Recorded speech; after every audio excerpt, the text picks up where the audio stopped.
Plugged in.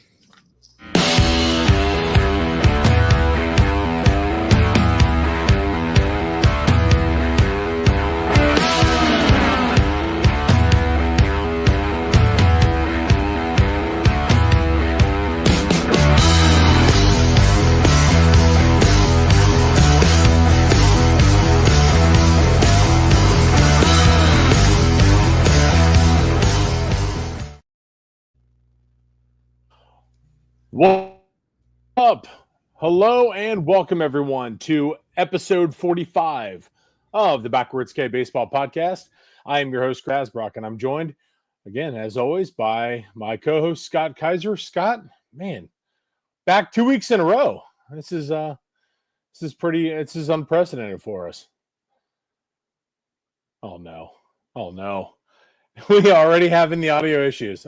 Just like that. Although I got immediately a notification that said, "Oh, hey, if you're having stability issues, blah blah blah on your browser." I'm like, "Yeah, thanks. I think that's me. Cool." Hey, everybody, what's going on? This is gonna be a fun one, Chris. How's it going, man? Well, I'm here, man. We'll be ready. We were just talking about this before, man. Like just 2 seconds ago, just like, man, sure hope the connection is stable tonight after last week being a little rough.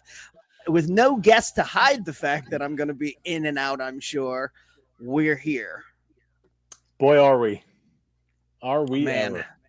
Well, let's go on ahead and get right into things before I cut out again and be ready to pick up where I leave off whenever that happens. But Chris, we're halfway through, man. It's the season's halfway over. It has gone very quickly. A lot has happened since, especially you and I have had discussions on the show.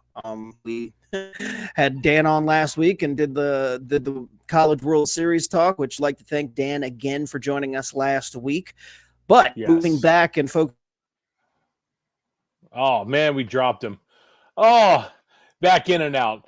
So, yeah, to pick up where Scott was leaving off on this, it's been, we were talking this morning pre-show. It's probably been 4 or so weeks before. There you are. Good, sweet God. So, the baseball season's half over. Let's take a look at things, where they stand. We've got the All-Star game coming in up next week. Scott already pointing out that half of me is better than most weeks, but then he said or 5 minutes of. But get ready, folks, because like I said, it may be in and out. Looks like StreamYard's having some type of connection issues in my browser. Oh, well, there we go. He just cut right out again. So yeah, we're gonna go and we're going to discuss the MLB standings so far with where we are halfway through the season, because the All-Star break is obviously at the end of this week. We are going to discuss the All-Star rosters and looking ahead to July, or looking, through July, looking ahead to the second half of the season. So that's where we are. This is obviously going to be one hell of a ride based off of my connection already, just minutes into the show. 3 minutes and 40 seconds in. This is I've awesome. already knocked out 3 times. That's special. Yeah. Special. Incredible. Absolutely incredible. Anyway, let's go on ahead and take a look at the standings where we are. Let's start in the American League East, which has been shaken up a lot. Yeah, he dropped him again. Yeah, the American League East is, you want to talk about just a wide variety of just changes so far. It seemed like going into the season, we had I was going back and listening to our AL East preview from February, and the Blue Jays obviously are a team that I follow hardcore, and I picked them 4th in the division, and they have completely been just a pleasant surprise moving forward in this season so far.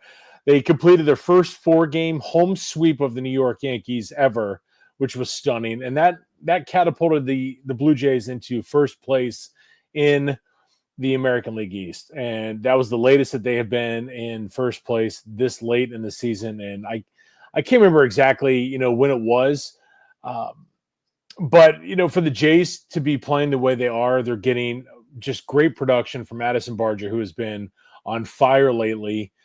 You're getting a lot of production, obviously, from Vladdy. Bo's coming back playing well. George Springer playing out of his mind over the last week or so has been just fantastic. He's really been the one that has carried the series with the Jays, knocking off the Yankees.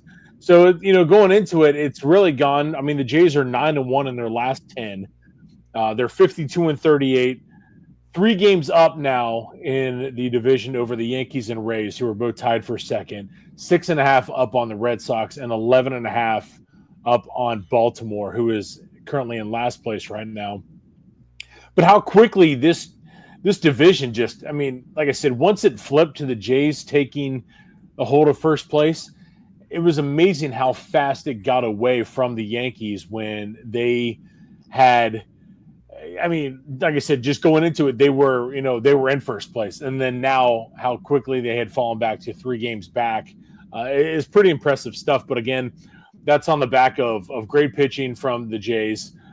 Absolutely timely hitting from George Springer, who has, like I said, been on fire. Addison Turned Barger, back the clock.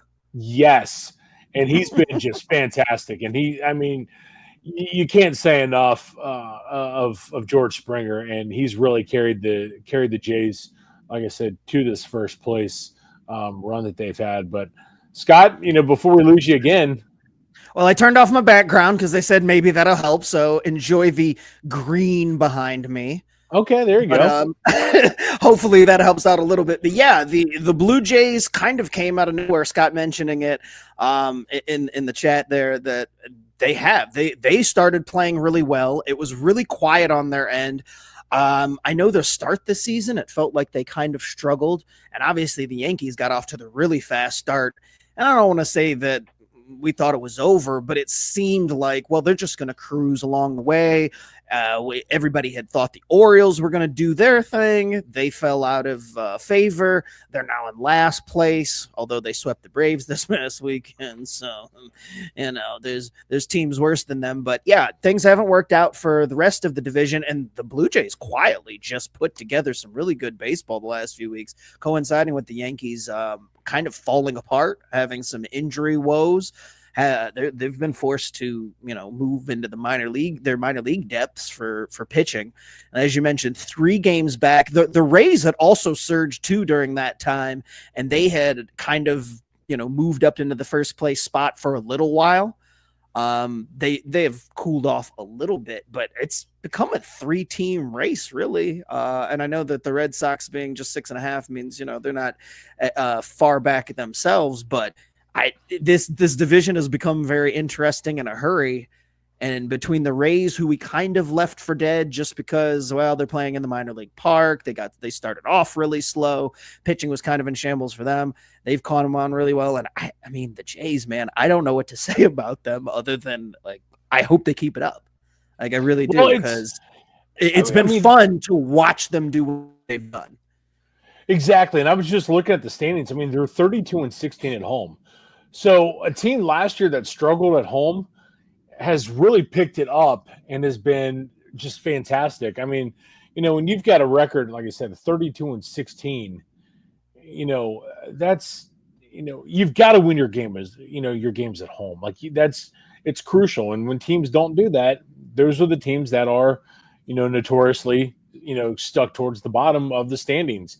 And Toronto has picked it up. And that's the beauty of what baseball is, because again, the team like the Toronto Blue Jays, who, outside of me and and one of your buddies, Scott, are the only 2 Jays fans that I know. Obviously, it's just kind of like they were so quiet in this. Have just because I try to watch them every night, and just you're sitting there and you're catching highlights or you're catching the score if it's a later game, and you're like, man, Jays win again. Okay, great, and then.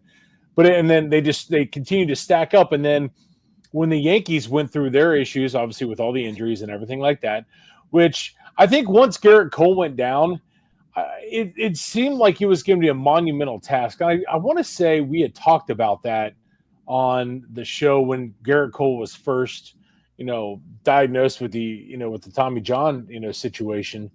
I want to say we had we had kind of voiced a good amount of concern for the Yankees and if they were going to be able to withstand that and hold on to the division, because again, we both picked them to win it, or I don't know. I think I did. Hell, I don't remember. I think I picked Boston just because of the moves that they had made and yeah.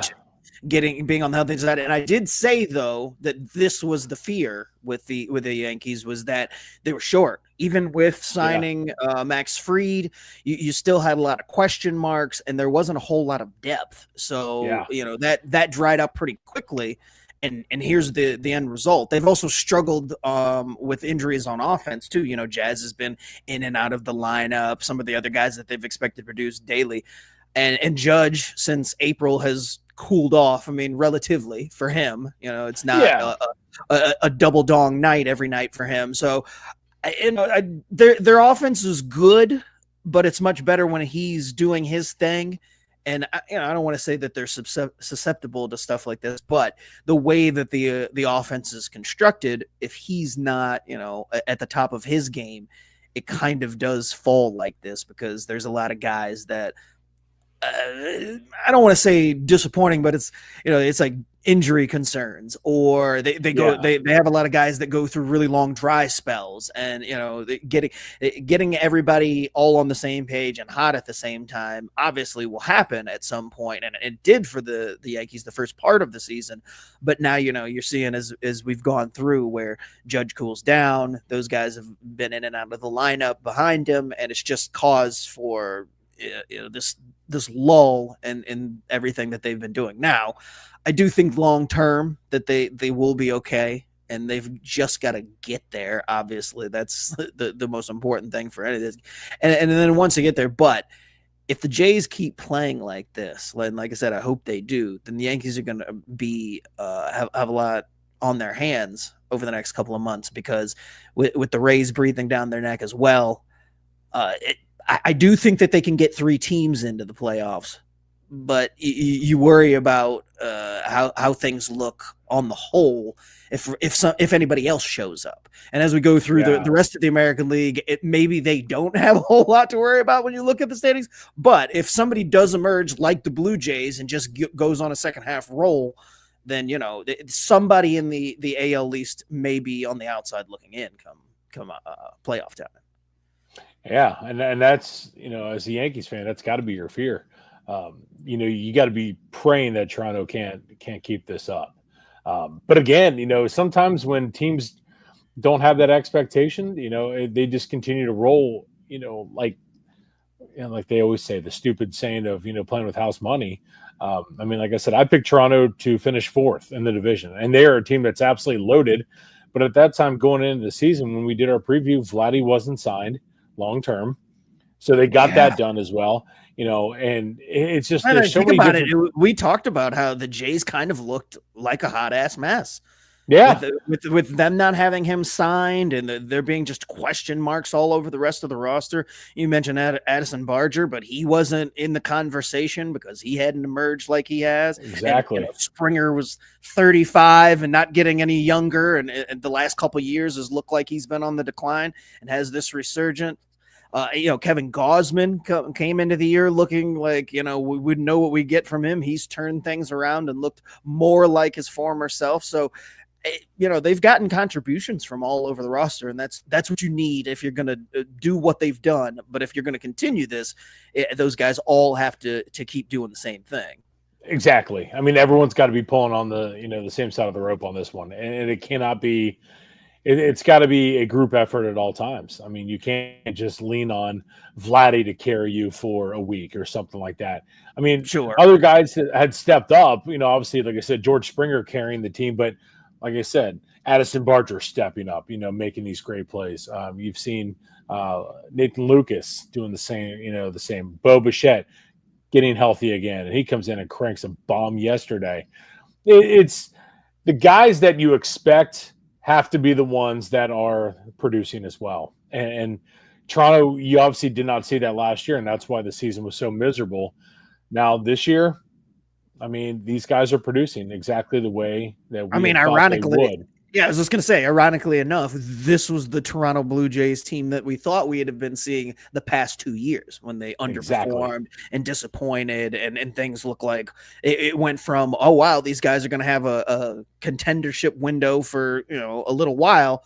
And then it almost closed, seemingly. It looked like Yep. the end was near, and that between maybe not re-signing Vladdy and not knowing the future of Bo Bichette, it's like, wow, this whole thing could just come apart. Like, and the others, like, they were on the verge of maybe needing a full rebuild. Like, Yeah. not to be too doom and gloom about it, but it wasn't looking good. So it's No, it great was to see not. those guys finally doing that, and we'll see what happens the rest of the way. I think they are capable of keeping it up, but it's not going to be an easy road. Should be, I think. The AL East might be the most interesting division race-wise that we have going through the rest of the season, when you look at the rest of the standings and as we go through and talk about each of the divisions. And I think too, real quick, before we end this, I think Toronto can keep it up because of you look at the leadership in that clubhouse. You've got Chris Bassett who's got years. You've got Max Scherzer. And guys like that are the ones that can lead by example. George Springer has been there, done that. And you got Vladdy, who is one of the stars in the league. He's been successful in his young career so far. Those guys are the ones that you can, like I said, that you can lean on moving forward, and they can help, pull these younger guys, through. And John Schneider, I think, is a great manager. I've always been a fan of John Schneider. I just think that there's so much going on with this organization and this team this year. I certainly can see them, keeping it going. It's just, again, like I said, it's got to be everybody at the same time. That group effort, if they can do that, to me, Toronto is going to be there, in the playoffs in the end, and it's what you want to see. It's always great seeing other teams along along for the ride. So that can certainly happen this year. And not to belabor the point, because we've talked about it in a couple other shows, and obviously I picked them, but the Orioles, man, what an unfortunate way things have gone for them. The young guys that they tabbed to be the future have just not taken the next steps and not looked like what they had hoped for. You have Gunnar Henderson, who's having a down year for him. It's just not great in Baltimore, and that's unfortunate because of that young core. And hopefully they'll be able to maybe have some second half momentum and go into the offseason. But they definitely have to make changes and do something instead of sitting on their hands like we bemoaned that they did this past offseason. But moving on to the AL Central, it's all Tigers all the time, which is nothing wrong with that around these parts. Love to see the Tigers doing well. They picked right up where they left off last year, 57-34, best record in the American League. Just incredible baseball. Led by Tariq Skubal and Riley Green, who's just been mashing lately. A fun team to watch.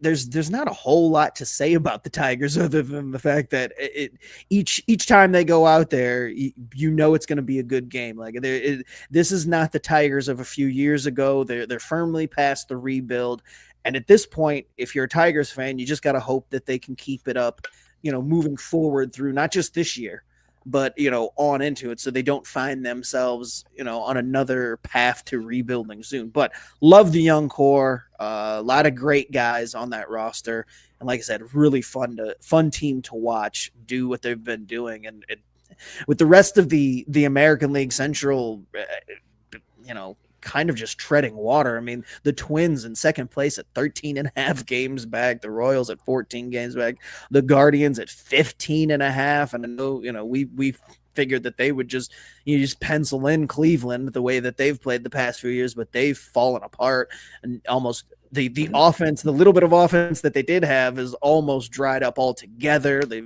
over their last think I saw where it was over their last 10 games that they had lost. Yeah, they're on a 10-game losing streak. They've scored 15 runs total through those 10 games, and I believe they were shut out 5 times during that stretch.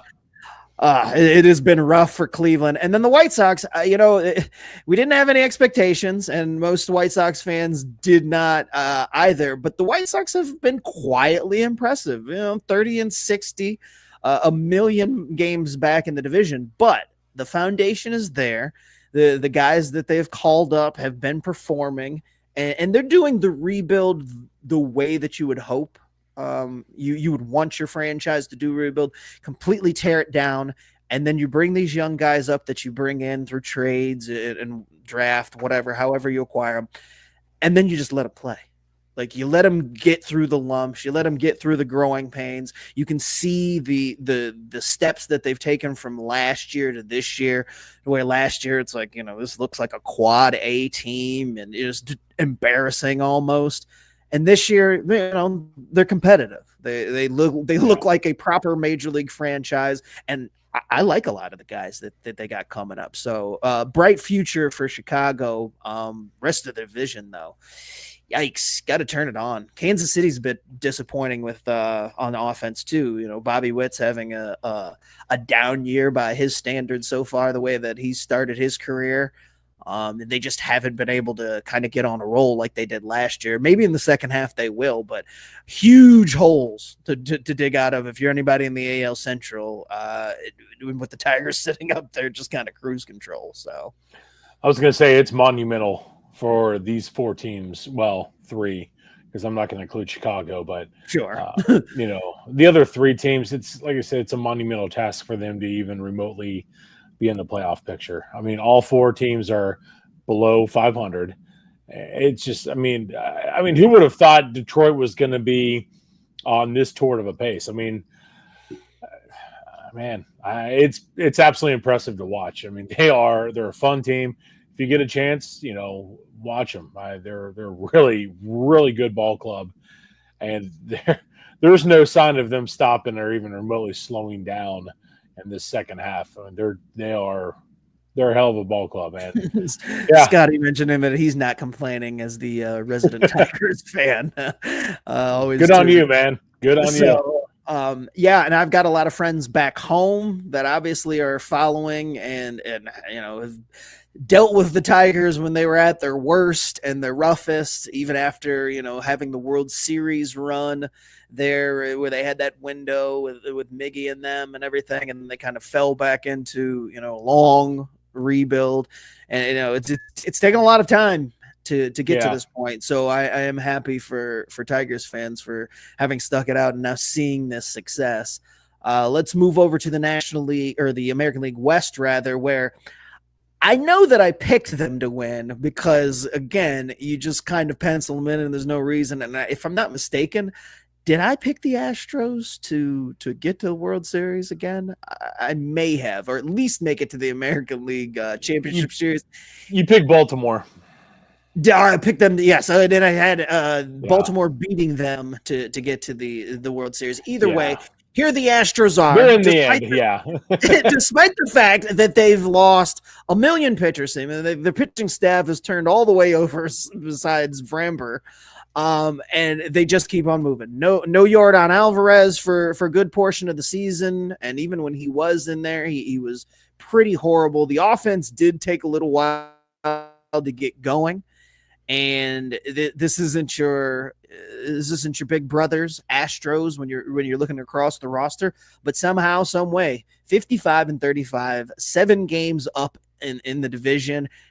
And they've been playing just great, fantastic baseball, looking like the Astros we've expected and come to, just like I said, kind of assume that, oh, hey, they'll be in the end.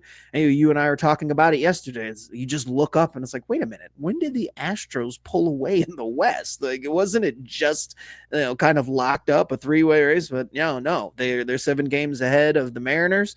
11 games ahead of the Rangers, 11.5 on the Angels, and then the A's, who, much like the White Sox, for most of last year, look like a minor league franchise, but do show promise. Do Even though they Yeah. play in a minor league ballpark this year, they like the White Sox, they have some guys. I would say that they're a little bit further behind on the pitching side. Like they have got a long ways to go to get that staff in order, but their offense is coming together nicely out in almost at Oakland, but Sacramento at the moment, soon to be Las Vegas. But this division, the Astros again at the moment. It's crazy because I'm going through here, and we had talked about, the Houston, pulling away, but then Seattle is 7-3 in their last 10. So you're like, okay, you would think they would make up some ground.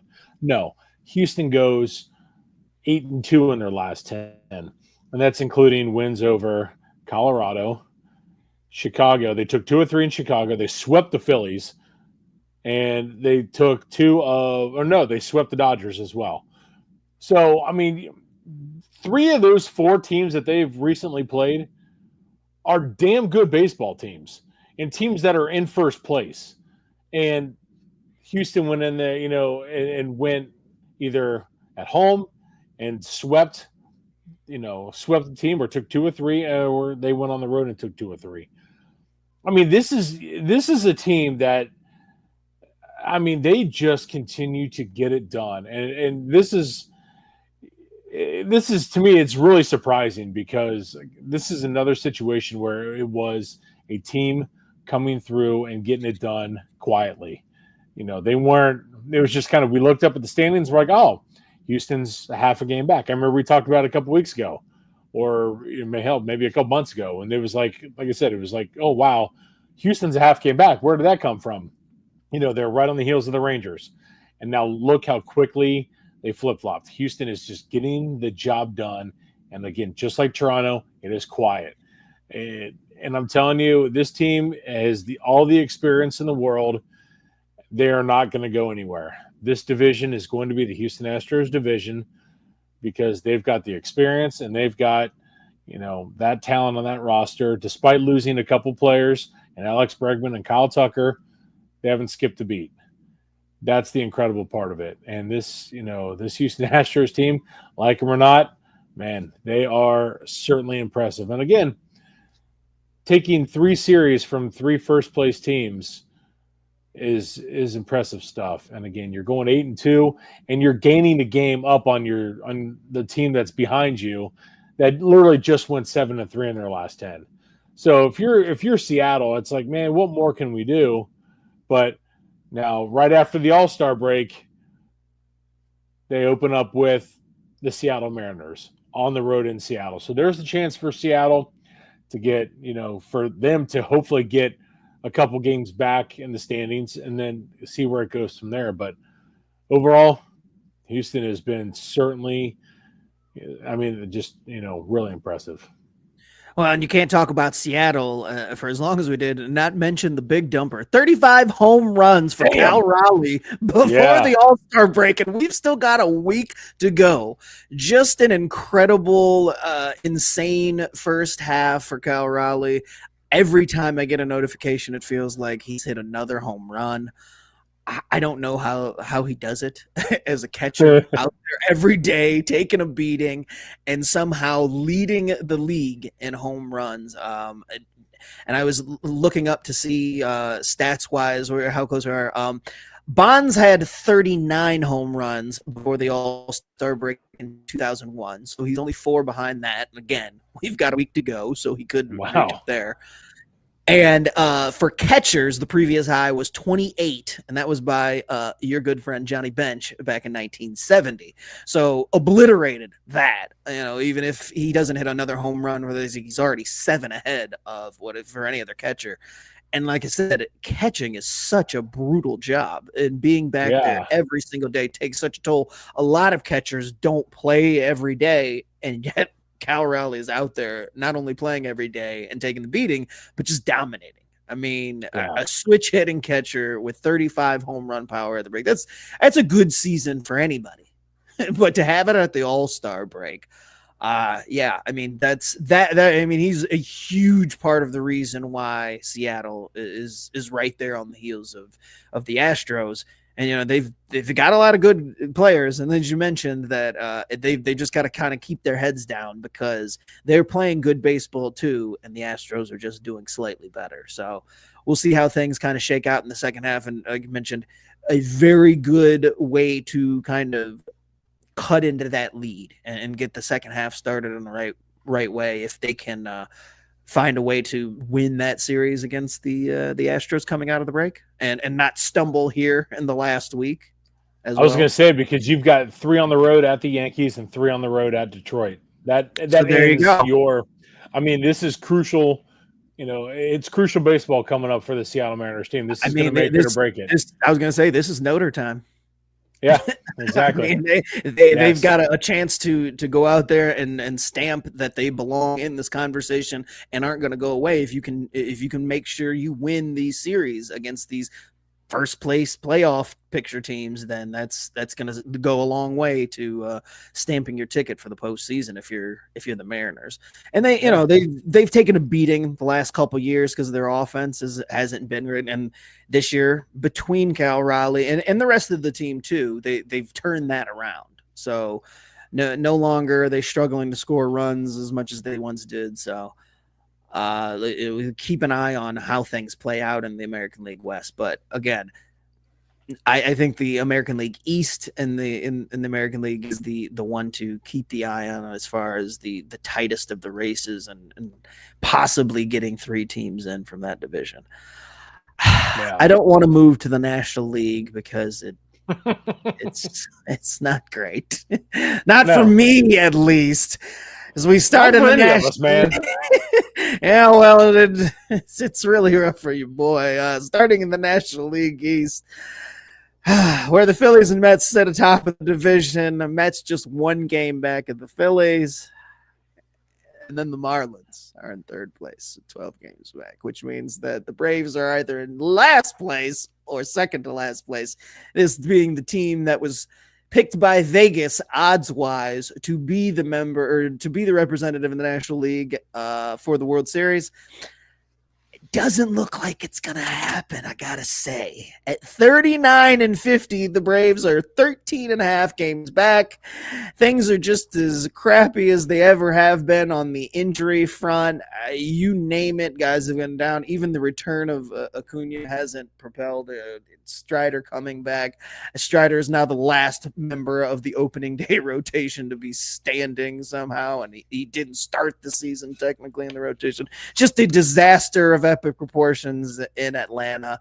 Oh, and the All-Star break or the All-Star game is there this week. So on top of the embarrassment of not being in contention really for at the top of the division, they have to suffer the embarrassment of only having a couple players representing the All-Star game. But is what it is, and that's just how baseball goes sometimes. And then the Nationals sitting at the bottom of the division, 16 games back, but not the expectations the Braves had.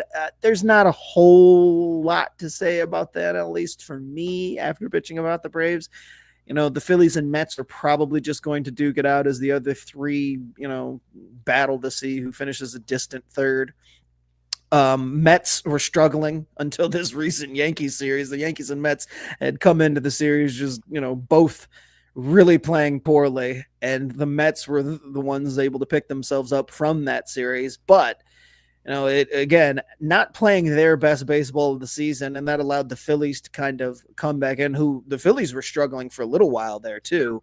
But now Bryce Harper is back. Everybody is kind of locked in at the moment. It's going to be a 2-team race, and I don't think anybody else in the rest of the division has a hope. No, it's a 2-team race, and that's it. I mean, really, that's all you can really say. Everyone had Atlanta to be right there, and they've been far from that. So yeah, I don't want to pile on you here, but trust not good for you, my man. Not good for you. Every day when I'm getting a notification about Cal Raleigh homers, it's either that or somebody else for the Braves has gone down injured been transferred to the 60-day IL. It's been fun, let me tell you. Then briefly touching on the Nationals too, they recently fired their GM and manager. Yeah. We haven't been able to touch on it because between not having shows and then last week doing the college play. So Dave Martinez, the former manager, said made an odd statement about a month ago about how the players have to play and go out there and perform, which is true. Don't get me wrong. But he basically deflected all the blame and said, hey, don't blame the coaches. Coaches are doing what they're supposed to do, coaching the team. Players got to go out in there and perform. The minute I got that text about his statement, I texted you and said, dead man walking. Like, this is somebody who does not want to be a manager for much longer, because that was it. The second he was a manager, blame the players, you're done. And, it took, like I said, another 3 weeks or so. But he and their GM, Mike Rizzo, shown the door. Rizzo had been there since 2007. And honestly, outside of the results, I think he did a pretty good job when you consider they lost Harper. They lost, other players, and obviously they had to trade Juan Soto. But the players that they've brought back in from those deals, I think that they've done a really good job, and they have a really good foundation. Again, it's similar to the White Sox and the A's. The rebuild has gone slow, but I like what they're doing. I like the guys that got in there, but the results cost Rizzo his job ultimately. And like I said, Dave Martinez just talked himself out of a job. Well, Martinez did, but here's the problem, and I don't disagree with with Martinez going. I have the issue with Rizzo going, because at this point in time, you're a week away from the draft. The draft is this weekend, and you've got the number 1 overall pick. Okay, so now what do you do? And then you've got the trade deadline coming up. The Washington Nationals are very close to turning this around. A couple pieces here and there, including the draft picks, the team's going to be there. That's where I'm like, I don't get the firing of Rizzo at this point in time, right before the draft, and like I said, right before the trade deadline. Because I think at this point in time, he has done a great job. I mean, this is the team that just won the World Series in 2019. And unfortunately, they lost Bryce Harper, and they lost Juan Soto. They offered, both Trey Turner contracts. Yeah. Oh, yeah. I forgot about Trey Turner as well. Yeah. I mean, I was going to say they had that 3-headed monster and were poised to have a long run, but one by one, once those contracts were about to, become where they had to be signed long term, they had to move off of them. But again, I think Rizzo did a really good job with the guys that he did get to replace them. Like they made some really good. James Wood is amazing. Obviously Gore at starting pitcher. Robert Hassel, CJ Abrams. I mean, like they've got dudes, man. There's some dudes. That's what I'm saying. They're not that far away, and that's what just baffled me about the timing of the move. Martinez, like that was going to happen. Like you said, as soon as we talked about it. We're like, oh my God. I mean, this is a guy, literally, he knows he has sealed his fate, and he's okay with that. The minute you say that, you know exactly what what's going to happen. But for Rizzo, that's what is stunning to me, because again, like I said, the timing of it just baffles me. And they are very, very close, like I said, to getting right back into it and being a serious contender in this division.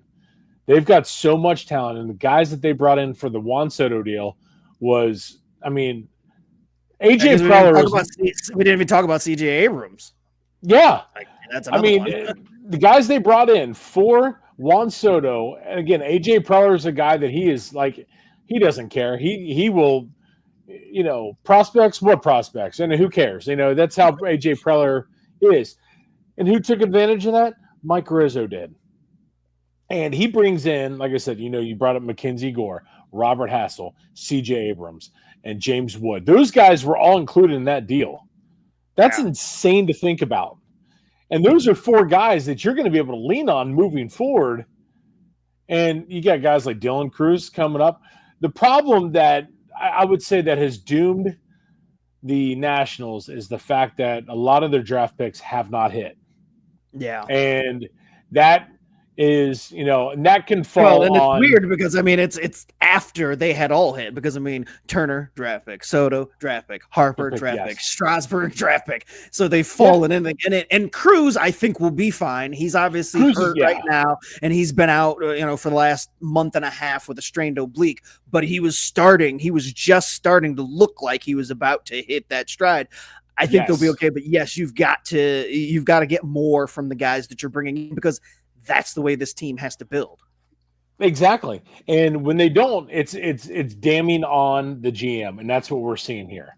I get it. I don't think you do it at this point in time, or at least you wait until after the draft. Yeah, because I'm like, literally, you've got the number 1 pick.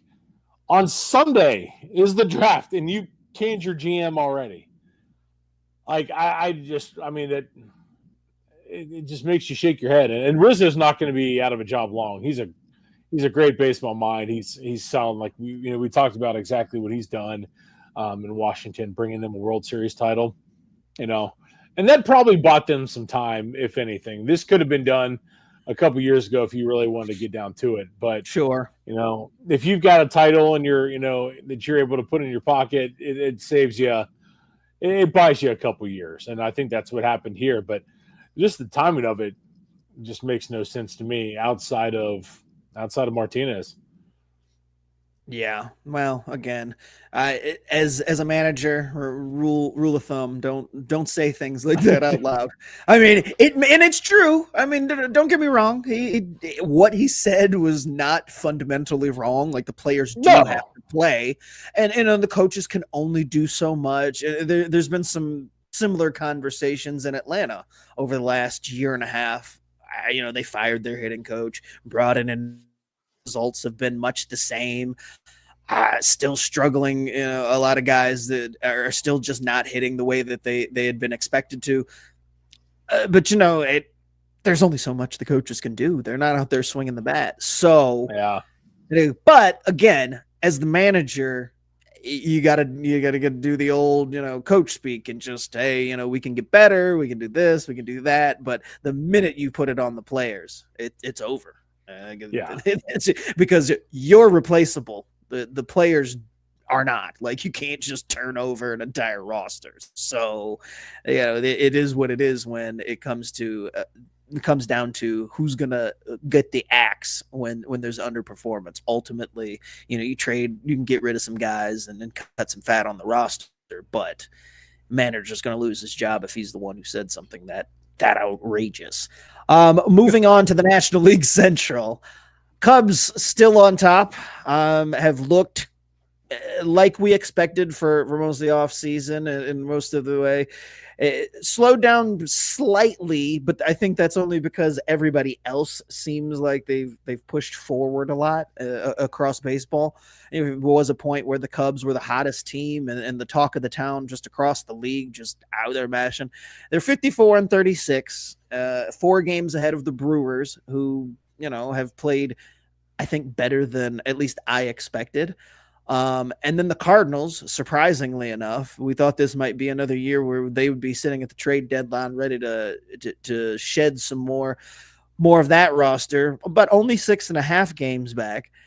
The Reds at 8 games back, and then the Pirates, the new embarrassment of the league, more or less, 16.5 games back, and just doing Pirates things, which is not bringing up guys when they should, and just generally not at times not looking like they're trying to compete.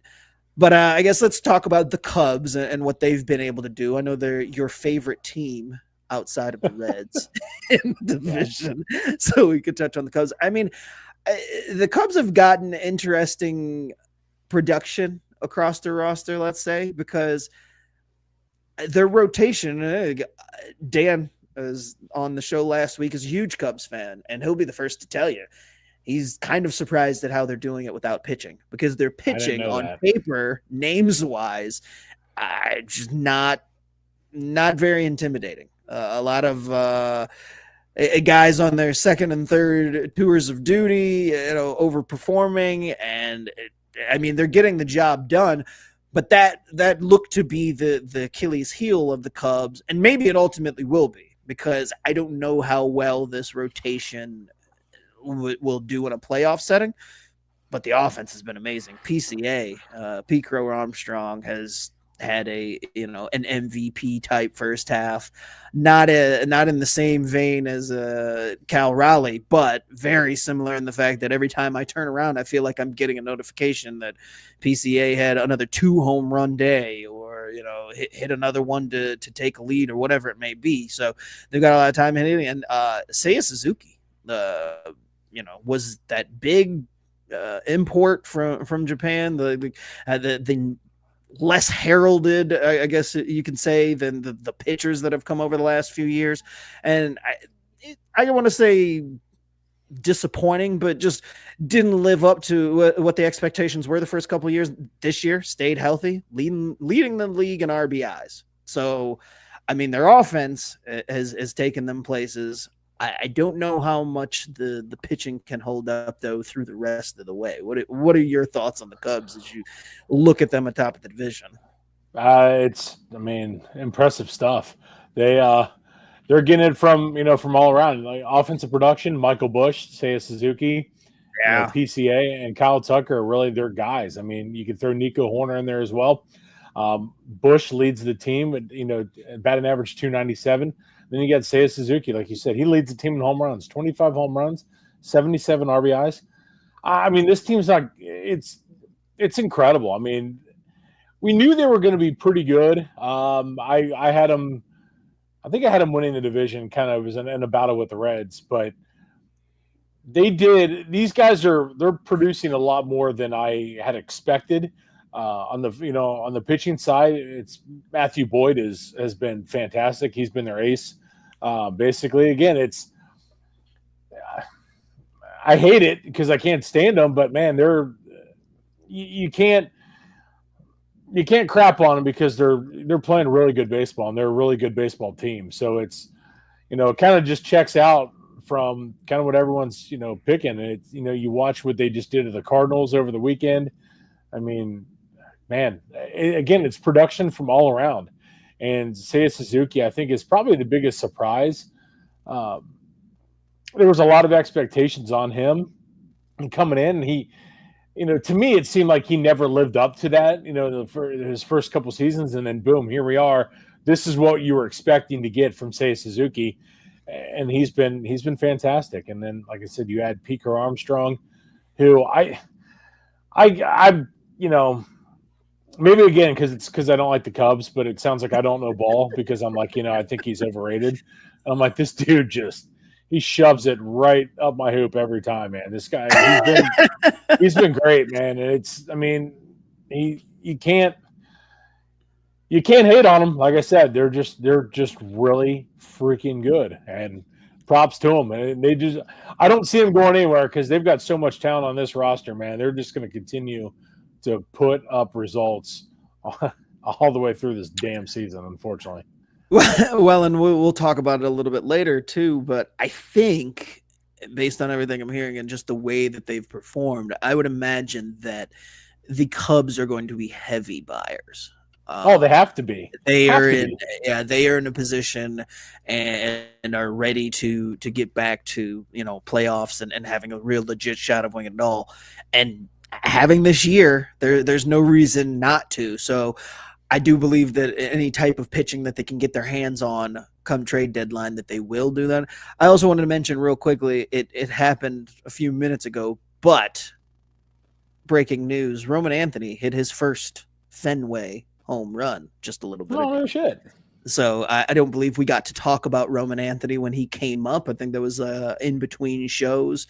But yes, the number one prospect in baseball, if we did touch on it, I know we've discussed him before, but only his second home run since he called up, but he has started to turn it on, started to turn a corner, struggled like most hitters have the last couple of years when they initially come up, but the last, I'd say 15 games, man, between having multi-hit games, and tonight finding that power stroke. He's starting to figure it out. So could be interesting for Boston going through the second half of the season, where I expect him to take off a little bit further.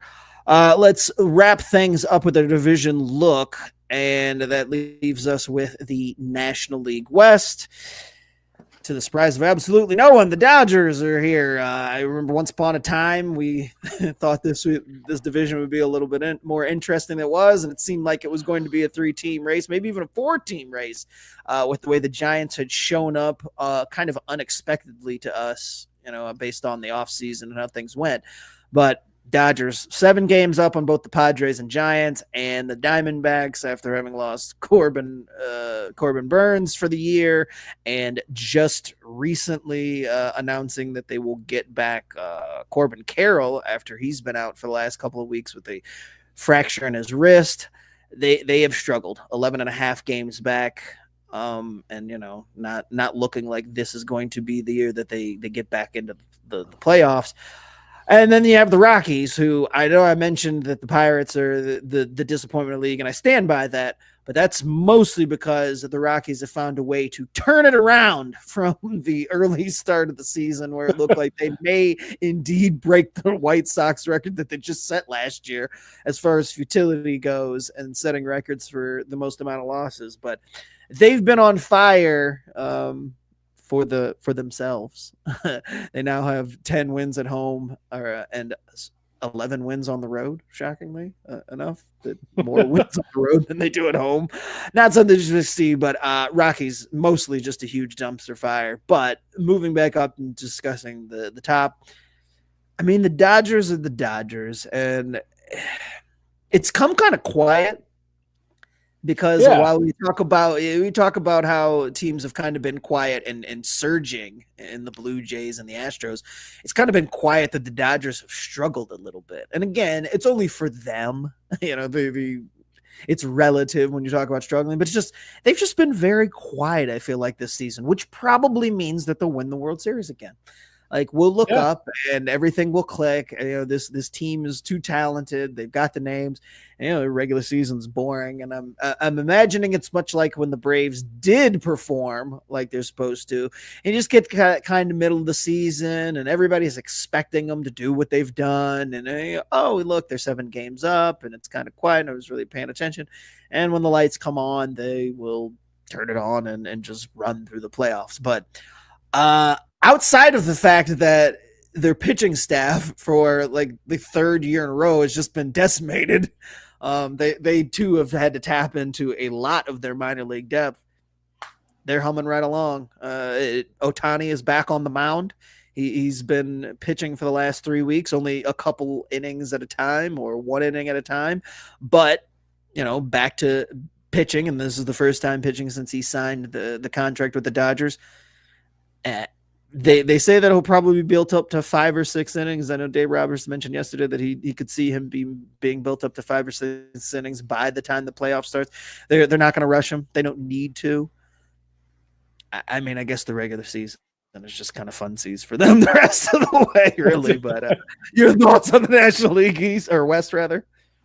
I mean, it's kind of chalk, pretty much is the best way to put it. I mean, it's been impressive seeing what Yamamoto's been able to do.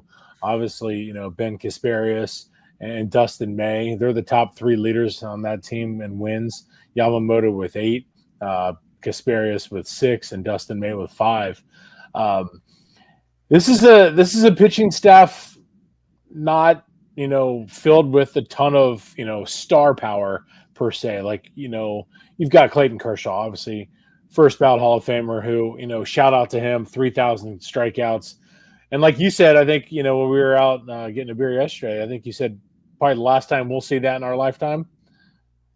I'm pretty sure you said that yesterday, right? I want to see when we were talking about Kershaw. Last time we'll see 3,000 strikeouts. Yeah. Kershaw hitting 3,000 strikeouts this past week. I got to imagine that'll be the last time for anybody doing that, because pitchers just do not pitch long enough. They just don't. in games or in their careers, and the expectations aren't to do that anymore. So I didn't realize that Kershaw was that close to 3,000 I didn't strikeouts. either. And when it happened, I thought, well, I mean, I understand why he's continued to pitch. And let's be honest, he hasn't been himself the last couple of years, but still good enough to get it done and still good enough to be a part of this World Series championship roster. And, hats off to Kershaw and his Hall of Fame career and putting a stamp on it with this. I mean, he is going to walk into Cooperstown first day, first ballot when he's on there. But yes, absolutely believe that 3,000, that's it. I mean, I think the next closest person is Verlander, and I didn't look that up. If you want to go ahead and talk, but I'm going to look up and see who the next closest person is. It's between him and Scherzer, and I think that they're far enough away and their career is close enough to end that they're not going to make it. So. Let's see. Career strikeout leaders. I don't know. I'm intrigued. But yeah, going back to the Dodgers while you're looking here, these guys. Again, it's amazing at how quietly they're doing it. You don't hear much about them, and it's it's pretty amazing. Oh, we're done. We're done. Verlander's already 400 past it, and so's Scherzer. The next closest behind Kershaw, sits at 3,000, is Chris Sale. But Chris Sale is at 25-28. So that's it. I mean, after him is Garrett Cole at 22-51, and then Charlie Morton at 2,100. So, I mean, the drop-off happened fast. Like, that's what I'm saying. Kershaw is absolutely the last one that we're going to see, at least in this generation. So I don't foresee anybody getting to that 3,000 mark anytime soon again. We really are dumb. Yeah, and Scotty also. And it's funny because as soon as I was looking at it, I was like, Scotty probably already mentioned it, and sure enough, he did there in the chat. Thank you, Scott. Appreciated that. Hey, he's keeping us in check. The problem is we just panicked in that situation. We didn't. I mean, I really did. I'm like, we panicked and we just, Wow. And you know what I will say, and it's no excuse, but I was thinking about the last conversation surrounding Verlander was getting to the wins mark, was getting to 300 wins. And that not being like within his reach, because he was going to have to average like 14 over the next 3 or 4 or something like that. And it's just between this year being injured and whatnot, it doesn't look like he's going to make it there. But yeah, 3,000 strikeouts and 300 wins, not something you're going to see anymore. I don't believe it. Which is unfortunate, but it's how the game has gone and how the game goes now. So yeah, no, it's incredible, and hats off to. I wonder if that is the new benchmark. Then, if you're saying like you just take it back like 500. I was going to say it would probably be 2,500 because that would be. I think, that becomes the big kind of benchmark, I guess. But here's the problem though with those guys. I don't know if you're going to be able to hit that benchmark just because again they're not pitching as long as. It might be. Well, and I mean, if you say 25 becomes the benchmark, and you're looking, it's like, okay, so Charlie Morton is still 400, a little under 400 away from that. He's not going to get there. He's at the end of his career. He's year to year. Yu Darvish is 500 away. I doubt he's going to make that. He ain't going to get there. Yeah. Kevin Gausman is at 18. He's not going to make it. And then, you keep going down the line. It's just like, you're looking at these guys. It's like they would really have to amp it up to get to that point. And Zach Wheeler, who struck out 12 yesterday, is only at 1773, and he's already talked about retiring when he's 37. That's only 3 years away for him. So 25 becomes a benchmark, and it's like, gosh, that's even going to be a struggle for a lot of guys to get to. It might be 2,200 for God's sakes at this point in time. I mean, it's like. Yeah. I think you drop it down all the way to 2,000, not too long from now. Yeah. And there might be a handful of guys that only reach that. I mean, it's just, it's stunning how, how the mindset of pitching has just shifted in it. Wow. It's incredible. Yeah. Huh. Interesting stuff to find out on the fly, but let's keep things moving and let's talk about this All-Star game. So the All-Star game, or the All-Star rosters rather, were announced yesterday. I'm not one who likes to get into talking about snubs and people not deserving, because at the end of the day, these guys all have done something to garner, and you know, I can get Yeah. on the fans sometimes for voting when they vote too many of a certain roster, and you know, sometimes that becomes a problem. But generally, I don't think that anybody really got snubbed. You know, there's some guys that I raise some eyebrows, but when you're just looking at the American League, Cal Raleigh, we mentioned it. You know, he's torn the league apart. He'll be the starter for the American League catcher. And then you go down the list. Vladdy at first, Gleyber Torres, who's had a bounce back season in Detroit, at second. Jose Ramirez from Cleveland. Jacob Wilson, who has had an amazing rookie first half season and has just been hitting everything, will be at shortstop. Then you've got Judge, Riley Green, and Javier Baez getting the nod in the outfield of all places in Detroit. How about that? And then Ryan O'Hearn and from Baltimore is the DH. And then, you know, just looking at the reserves that because those were announced yesterday, the starters got announced a little bit further. It's like Alejandro Kirk, Jonathan Ronda, Bregman, despite the fact that he's been injured for a little while now. Jazz has been in and out of the lineup, but he made it as well. Brandon Lowe just got hurt yesterday, so I imagine that he will be. I don't think they announced how long he'll be out, but I doubt he'll be playing in the game because it sounded like a long-term injury. Jeremy Pena has been banged up recently, but he made it. Bobby Witt. You know, his slower start to the year had allowed Jacob Wilson to kind of get that nod. Byron Buxton has had a bounce back year. Awesome to see him get in there. Stephen Kwan, Julio Rodriguez was the one that kind of made me raise an eyebrow because his OPS starts with the 6. And I saw somebody say that if your OPS starts with a 6, that you shouldn't be in.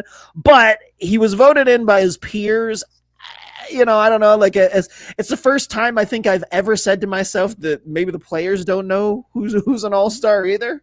Because usually, like I said, it's the fans that I kind of get on for just voting, you know, for their favorite players, and that, you know, that's what the game's about anyway. But you know, again, Julio's done enough in his short career to kind of gain that, like, you know, that all-star rep. So I could see if he had a similar start to next year, him not breaking. And then Brent Rooker for the Athletics rounds out the offense. And you got Hunter Brown, Chris Bubich, Garrett Crochet, Jacob deGrom, who has come back and again quietly had a really good season for Texas, who's faded into obscurity with their struggles on offense.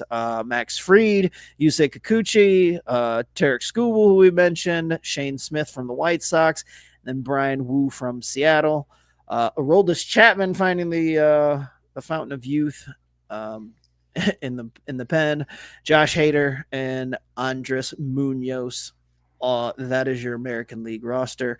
Like I said, I don't really think anybody got snubbed. I don't think there's too many undeserving folks. Like, it's pretty standard going across. Is there anybody that you think? I mean, you know, maybe the Jays could make an argument that they should have had some more people considering the way that they played, but with them surging late in the vote, you know, obviously being tabulated much before, not a huge stack. I'm looking to see representative wise. I don't see any team that you're just like, all right, they've got a lot. Like, you would think that New York might have more, but that just goes to show you with the way their offense has struggled.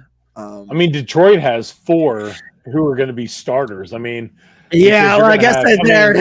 And Javier Baez obviously stands out as yeah. Like, what a great story though for him and his career. I mean, I've got friends back home who has cursed his name since they signed that contract, and then this year he comes out, is, you know, not forced to, because I'm pretty sure he volunteered to play the outfield to help the team out, played amazingly well, and obviously earned the right to be in the All-Star game. So happy for Javier Baez to be there.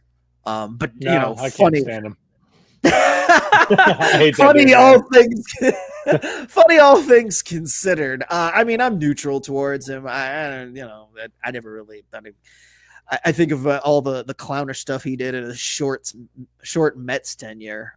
For whatever reason, that sticks out to me. So, Oh, I forgot about that. I was just thinking of him being an absolute ass with the Cubs. So yeah, I knew where you were going with it. yeah, I forgot about the Mets tenure.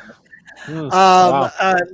Let's go over to the National League, where the starters are Will Smith at catcher, Freddie Freeman at first, Ketel Marte at second, Manny Machado at third, Francisco Lindor at short, Acuna out in the outfield, despite coming back end of May, has played well enough to earn the nod there, and probably some sympathy votes because Atlanta has sucked so much ass that had to get somebody for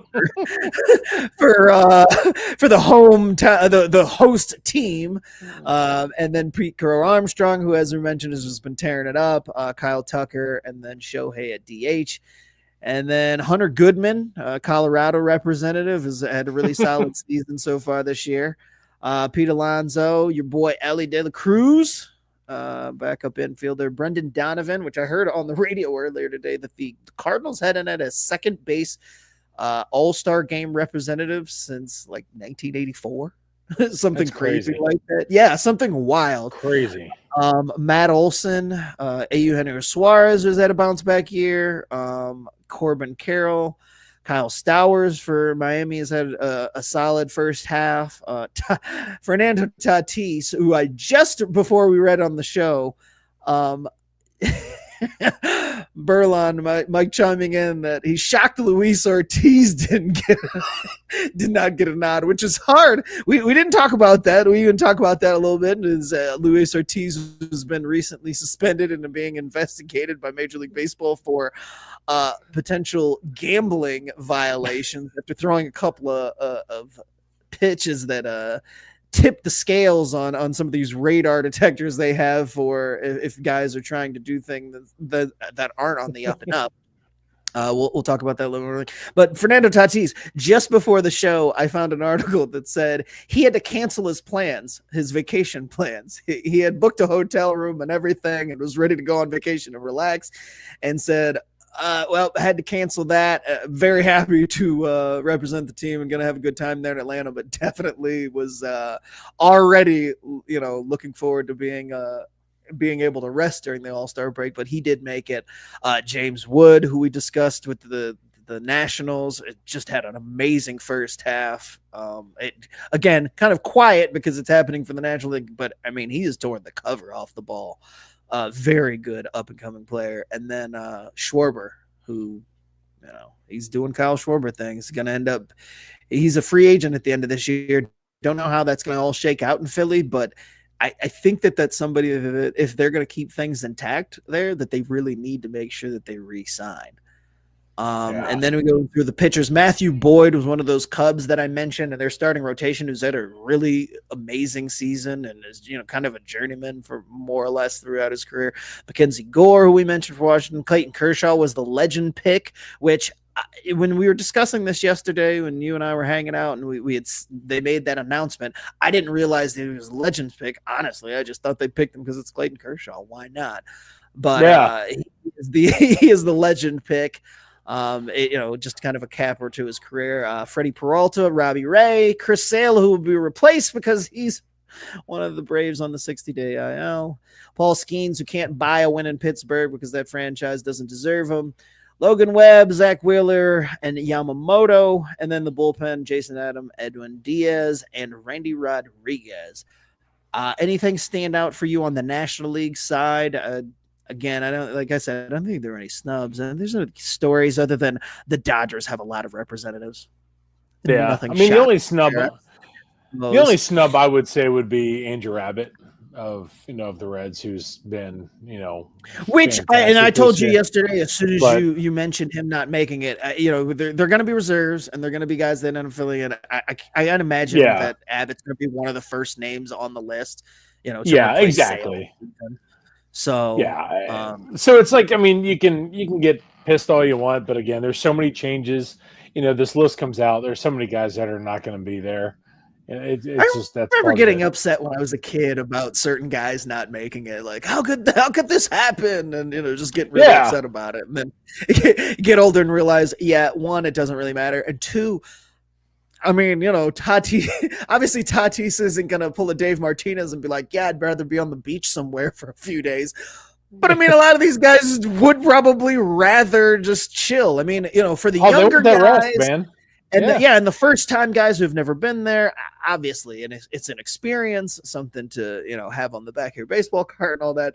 But for the guys who've done it before and been there before, I'm sure that they look forward to a week of rest and relaxation, because the season is a grind. It's a gruel up to this point. Like any chance off that these guys, any chance for time off that these guys get, they absolutely want to take it. So I'm not saying that it's not important to be an all-star and represent your team and the players and the fans who want to see you there, but again, as an adult, I totally understand why, the All-Star game is just an exhibition game, and I don't get nearly as worked up about it.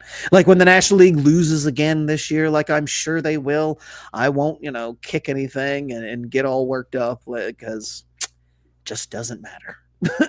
Well, it kind of pisses me off because I'm like, come on, guys, for the love of God. I mean, it did for the longest time, but now I've just come to expect it. Like, they find ways to lose now. So, because I think that they've had the superior roster, multiple times. So many times, yeah. Yeah, over the last 2 decades, and somehow they found a way to lose. Just about even last year's game, Jarren Duran, being the MVP in that game, and I was like, the National League should easily win that, and they did not. So we'll see how it goes this time around. Yeah, but overall, I mean, 19 first timers, like that's awesome. Like I love seeing that. Yes, and that's really what the All-Star game is about. Like those guys with experience, and for me, the All-Star game is just as fun. Like I used to watch start to finish, the home run derby and the game itself, and now I just kind of check and see what happened. But I do enjoy seeing the first timers there. You can always tell how giddy they look, and they've got their cameras and everything, and they're recording. Like that's still fun to see. The guys who maybe won't necessarily be regulars there, or this is their first time there. So there still is that childlike wonderment that surrounds it. So, well, to me, out of all the All-Star games, pro All-Star games, I mean, the MLB one's the best. It's just the way they. Although that doesn't take much, because the rest of them are such trash. Exactly. I mean, the bar's low, but still, it's the best. So, I mean, it is what it is. So that's the thing. It's going to be fun to watch. I'm going to watch it, and I'll probably watch it from start to finish. But again, it's great seeing these guys, being there for the first time and getting to soak it all in. It's cool. It's good for them. Alrighty, well, that is enough All-Star game talk, because we've got that coming in next week, and outside of the rosters, not a whole lot. Let's move into and wrap up the show talking about the second half and what are our expectations going into the second half. We went through each of the divisions and kind of looked at how things stacked up and the way teams are playing. Is there anything that stands out to you? Or anybody in particular? I know I mentioned the Cubs being big players in the buyers category when we look forward to trade deadline. But is there any a team or anything that stands out to you as far as them being able to maybe sneak in and make a move or do something that could push them back into the conversation? I don't know necessarily any particular team that could do it. I mean, I guess you could say Seattle. Dude, you took it right out of my head. That was like I was gonna say your boy AJ. I could see making moves. Seattle could, they could, but they've made so many deals over the last couple of years. They do, and they haven't panned out for them. And the problem is, like I said, you've got 3 games against the Yankees, and you got 3 games against Detroit going into the All-Star break. Coming out, then you've got to face Houston, the team you're chasing. This is a make or break situation for them. And here's a situation where you could see Jerry DiPoto, his job could be on the line after this. Like if this team doesn't make it, or they end up having to sell off, they could quickly become sellers. based off of what, where they are. I mean, literally going into the All-Star break, coming out of the All-Star break. These next 9 games, I think is what it is, because their series with Houston starts Friday, so it's Friday. Yeah, so these next 9 games are make it break it for their season already, and that's my alarm's going off. So that's where for a guy like Jerry Dipoto, he better be praying that this team is in contention. Otherwise, like I said, he could be out of a job, and he's a great general manager. But Seattle, I think, is probably the most intriguing team, along with I think another team in the National League is the Arizona Diamondbacks. With the injuries they've had, they've got some pieces that they could deal, and guys like Your boy Addison Barger hit another one, man. Oh, yes. that dude, man, God, he's been on fire. I love it. But, I mean, Eugenio Suarez is a name that continues to be brought up. I mean, and you've heard, kind of taking a step back here and talking about the Pittsburgh Pirates, about, how they don't deserve Paul Skeens. So, so many people have brought up trading Paul Skeens. I mean, as crazy as it would be, what a time to do it would be now. Could you imagine that happening? I mean, that would be stunning. It's obviously not going to happen because they're going to hold on to him his entire, contract, and then they're going to lose him for free because they're stupid. But, going back on that, like now would be you find a point on it. I mean, seriously, that's the crazy part about it. Like you said, they don't deserve to have Paul Skeens. They haven't done anything for him and to put guys around him. It's a team that's just, and I'm looking here. I mean, the Mets have shown interest in, I would say it's, Mitch Keller is another name that keeps getting brought up, along with Jared Bednar and Dennis Santana. Those are 3 names for guys that could be dealt, and and they're to either the Mets or Phillies. Those are the teams that have been the latest to inquire on them. So Pittsburgh's going to sell. I mean, but the most intriguing teams, I think, are Seattle in the American League, and then the National League is Arizona, because they're in that tweener position. I mean, they're not going to win the division, they're not going to make the playoffs, but with all the injuries, what do they do? I mean, do they say, all right, this is what's happened, or do they try to deal some of those pieces and bring some guys back to help build them for 2026? It's an interesting situation. Yeah, I think that they've got to move Suarez just because they've got some pieces behind him, and I mean, he caught lightning in a bottle with Suarez, and he's kind of had to bounce back, but you might as well trade him now because I don't think his value is going to be any higher than it is. So he could definitely change the fortunes of somebody. I know the Yankees are mentioned as a destination. The Yankees are checking in on just about any third baseman because they're trying to get Jazz off of third base. So any third baseman names that come up, they're tied to the Yankees. So I could see a deal there. But outside of Arizona, because I will say that despite how poorly things have gone for Atlanta, they don't really have a lot of movable pieces. They've got a lot of homegrown guys assigned to long-term deals, and they're just not going to go anywhere.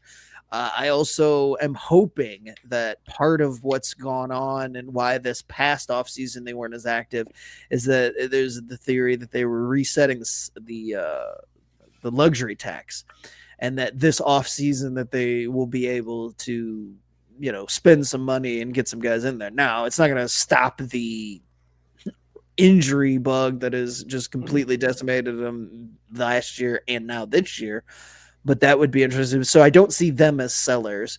The Nationals are all young enough, and I don't think that they've really got old pieces that anybody really wants. So you turn them away. I do the Marlins. They've got some guys, and I think Sandy Alcantara might be the biggest name that gets moved during the trade activity that goes on.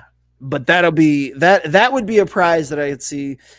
I know the Cubs have been hot after him since the beginning of the year, but that would be the type of deal that the Cubs should make is to try to find a way to get an ace caliber pitcher, at least somebody in that rotation that you feel better about than what they currently have. Because again, as good as they've played and as good as that rotation has done for them, I just don't think it's got enough juice when you're talking about October. So real quick on that note, do you think if they go out there and if the Cubs bring in a Sandy Alcantara, does that immediately thrust them to not the favorites, because obviously the Dodgers are going to be the favorites, but would you say they are the team that is most likely to contend for a National League pennant outside of the Dodgers? No, because I don't think Sandy has found himself quite yet. He's been up and down coming off of Tommy John. I think it makes the Cubs rotation better, and I think it makes them a harder. I think it makes them a harder out come October. But I still like Philly better. I still like the Mets better. And so, like you're talking really? about, yeah, the hierarchy for me. I'll give you Philly, but I would say I would go Dodgers, Phillies, then Mets. And I know what you're going to say with the Mets, and I it's not that I disagree. Their pitching isn't great either. Like they've got problems starting pitching wise too, to where it's a bunch of middling guys or guys that you wouldn't fear come October. But that offense, that offense is pretty dang good that I think it could carry them through. And I don't know. And that's with Soto being dog crap. Yeah, well, and I mean, he's been hot over the last month, but it's just not a lineup that it's not a lineup that I would want to face. And again, they also could make a move for a starting pitcher, and I could see that, and that just further pushes them away from the Cubs in my eyes. Like I don't think the gap is huge between the Mets and Cubs, but I just on paper like the Mets a little bit better. Yeah. Okay. Fair enough. And then we've kind of just mainly talked about the National League, but over on the American League side, I mean, it looks like Cleveland is going to end up being a seller. They've already talked about potentially dealing Clase and a couple of other mainstays. So I think Cleveland ends up getting rid of some guys. Well, honestly, I think the entire National or the American League Central will outside of Detroit. Yeah, I mean, all of them will. The Twins need to figure out what they're doing too. They've got some guys that they can get rid of if they're going to fall out of it. The Royals do with Bubic and a couple others. I mean, and then I know that they just won the World Series 2 years ago, but Texas has got some guys getting up there, and I'm not saying that they can even necessarily get rid of them, but they need to figure out something for going into it because they can't roll this back out there. So I could see Texas dealing away something. I mean, if you could get somebody to take on that Marcus Semien, the last couple of years of that Marcus Semien contract, that might be. I mean, he's turned it on the last month because he started off dreadful for the season. So I could see I mean, there's enough American League teams that are kind of like right there. Like, and the Orioles aren't going to do anything drastic. They've kind of lost the shine on some of their prospects. So, and I don't think that they should go, wholesale burn it down either, because they're kind of right there. Well, Baltimore screwed themselves because they didn't deal their prospects. Yeah, they didn't do anything. Yeah, and they didn't do anything this past offseason, which doubly screwed. So, So yeah, I mean, I think that the American League is a little bit more wide open in the sense that, but I think the two teams to watch as far as buyers go, Seattle and the Cubs. Like those are the two teams that I'll keep an eye on the most. And if the Cubs do make a move, then I expect that the Mets will also do something to kind of counteract that. That would be like those two teams I think will be the most active in the National League. The Cubs. It's a Red Sox-Yankees situation, monkey see, monkey do, and that's exactly what it's going to be. So I'm glad you said that, because that's because I think Philadelphia is mostly going to stand pat. Like the Philadelphia might tighten up the bullpen a little bit, but otherwise they're fine. Like, they're not making big moves. Exactly. It's the other two, like you said. If one team cannot let the other team outdo them, is what it comes down to in terms of Chicago and the Mets. And that's a great point. I'm glad you said that, because it is. I think those are in the National League, those are the two to watch in terms of being buyers. But man, I mean, like I said, just with Arizona, they're in a weird spot. The injuries have. Yeah, I don't know. I don't know what you do for Arizona either, because you just signed Corbin Burns to that deal, but he's going to be out till halfway through next year. Yep. You've got a lot of younger guys, but I mean, outside of Eugenio Suarez, like I don't know who else is very desirable, because again, you're not trading the foundational pieces that they've got there. So yeah. I don't know. It's a tough job for that front office in Arizona to try to figure out like what the best path is to take. Yeah, I don't envy them on that one at all. At all. We always want to be the GM of a team. It'd be awesome, but yeah, I'm good right there. I'm going to sit this one out when it comes to Arizona. And I also, one last team that I think should do something, and I know you look at the standings and you're like, they really didn't do anything, but I think that the Tigers should make a move for something, because I think they will. And I don't know what. They've never been huge at the trade deadline, even in those years when they were like competing. So I don't know what to expect, but they definitely need to do something. Although it's like, actually, I say that, and then I remember that they brought in what's his name from they traded from Tampa Bay at the time, David Price. Yes, they did. They were big players at that trade deadline. So hey, maybe there's that to bring up David Price's name, maybe there is a trade out there for somebody that we're not thinking of as being available, that can kind of turn the tides and tip the scales in that regard. Like, and the GMs are on the phone right now trying to get those moves ahead of time. Like, so there could be something out there along those lines too that we're just isn't even on our radar. I know it's gonna be a name that we're gonna see pop by and we're gonna go, oh my God, like where did that come from? No, right. That's true. Yeah.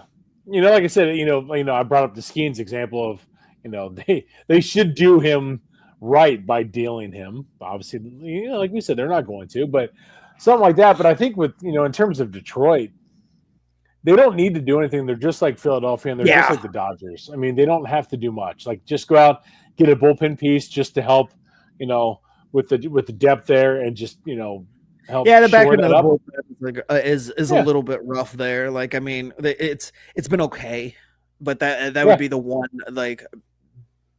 spot. And then I would say, again, you can never have too many arms. It would be nice to have somebody else that you can kind of depend on instead of just Skubal. Like, Skubal is obviously all world, but he can't pitch, 3 games in a 5-game series. So you're going to need something else kind of to maybe help out that rotation. But again, they don't need to in the position. No, in terms of, I'm thinking of a couple Reds here. Nick Martinez, I think, would be an interesting fit in Detroit. He's just a guy, like I said, he's going to be going, depending on what happens with the Reds. I mean, they, here they are, they're only 2.5 back in the wild card, but, they're playing, the Marlins here for 4, and then you got the Rockies for 3. There's your chance to, keep rolling. But do you deal a Nick Martinez, if things kind of go sideways after the All-Star break? Do you deal a Brady Singer who has another year of control? Those are a couple names. And I think Nick Martinez, like I said, I think would be interesting in Detroit.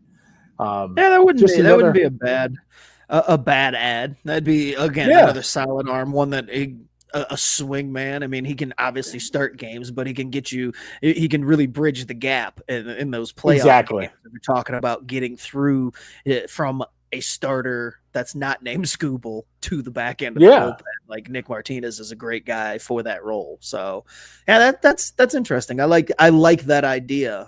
And I think the Reds, regardless of if they were to stay in contention, if they can get somebody to take Nick Martinez, they would. Like, I mean, I don't think there's any rush to get rid of him, but they would not hesitate if somebody is interested in Martinez to make that deal. So, I could see that. God, I was really going through this. Like, I wonder if the Brewers might try to do anything too, just to stay in it. because they're I not didn't think of that. terribly far away. Yeah, it is like I was just scrolling through trying to find if there was any other teams that quietly do something. Like if you have Brewers, just to keep an eye on them because they're, for all the Cubs talk, they're not terribly far behind the Cubs, so they could be someone to watch. I mean, I'm just kind of. And I think the Red Sox end up going from the Red Sox might end up selling too. I mean, obviously they've already gotten rid of Devers and had to move on from that contract, but the youth movement has kind of in earnest begun there in Boston, and so I could see them getting rid of anybody else that doesn't necessarily fit the next timeline. If anybody wants to take Walker Buehler off their hands, I'm sure they wouldn't be disappointed. Walker Buehler he'd be an interesting fit in Detroit as well. As I'm saying, they're talking about but he's in the first year of his deal though too, so I don't know what kind of no trade clause. Or he signed a 1 year. No, he just did a 1 year. Yeah, one year. So then you know what? That absolutely that would be a good move for Tech or for. So that's what I'm saying for Detroit. Nick Martinez or somebody Walker who comes off the books that they don't have to give up the world for. Yeah. Exactly. Perfect fit for Detroit. It helps out, obviously with Skubal, Mize, and Flaherty gives them a little bit, another guy underneath those guys. I mean, that might be worth looking into in terms of, what that cost is going to be. Otherwise, I mean, obviously they're in great shape. They're the best team in baseball. But, maybe if you can bring in another arm like that, that's not, going to cost you a ton. Hey, to me, it might be a shot. You know what I'm excited about? What's that, Scott? I am excited that I figured out that I needed to turn off the background to get my internet connection to be more stable. It may look goofy having stared at this green screen the entire time, but if that's all that it took, I'm glad that it happened. Because man, those first few minutes were rough. I needed an opener. Yeah, that was 3 minutes from hell right there. It was just like, oh my God, what is going on here? Oh man. And I was 2 seconds away from telling you, man, I don't know if this is gonna happen. I mean, it wasn't letting me stay on. So Hey, you know what? We made it through it. We did battled hard. Just like we made it through the first half of this season. So I think that's a good enough spot to wrap things up.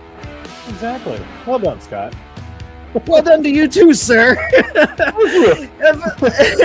And thank you guys for joining us. This has been another episode of the Backwards K Baseball Podcast. We appreciate you guys joining us, and we try to go live here every Monday. Now that baseball season is over for the kids, a lot easier to schedule these things. Next week, we've got the All-Star break. We might do a fun little episode and come in and chat and see how things have wrapped up. We kind of already talked about how things would go in the second half, but we'll see how it goes. We appreciate you guys joining us whenever we do go live. You can find us on Facebook, on Twitter, on the Impact Sports Cincinnati Podcasting Network, as well as the Craft Brewed Sports Podcasting Network. And of course, all these shows are available wherever you find your podcast and on YouTube. For Chris, I am Scott. This has been Backwards K Baseball. Thanks again for joining us. Have a good night, everybody.